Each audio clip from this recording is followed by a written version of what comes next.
Delete হয়ে যাওয়া বৈধ ভোটারদের আন্দোলন চলবে।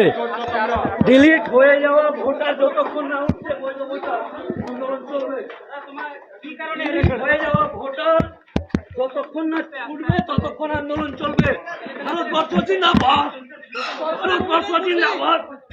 মোথাবাড়ি কাণ্ডে বড় অগ্রগতি। বাগডোগরা বিমানবন্দর থেকে গ্রেপ্তার মূল অভিযুক্ত মোফাক্কেরুল ইসলাম, সহযোগী আকরামুল বাগানিও ধৃত। মোথাবাড়ি কাণ্ডে তদন্তে বড় সাফল্য পেল তদন্তকারী সংস্থা। মূল অভিযুক্ত আইনজীবী মোফাক্কেরুল ইসলামকে শুক্রবার বাগডোগরা বিমানবন্দর থেকে গ্রেপ্তার করা হয়েছে। একই সঙ্গে তার সহযোগী হিসেবে অভিযুক্ত আকরামুল বাগানিকেও আটক করা হয়েছে বলে জানা গিয়েছে।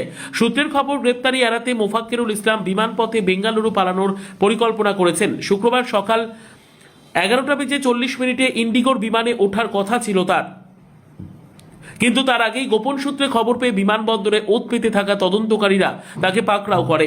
পুলিশ ও সিআইডি সূত্রে জানা গিয়েছে, আগে থেকেই তার গতিবিধির ওপর নজর রাখা হচ্ছিল।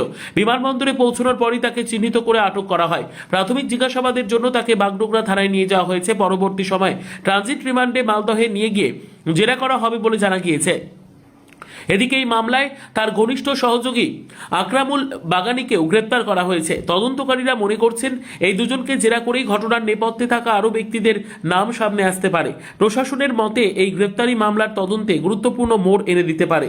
এখন ধৃতদের জিজ্ঞাসাবাদে কি তথ্য উঠে আসে সেদিকেই নজর তদন্তকারী মহলের।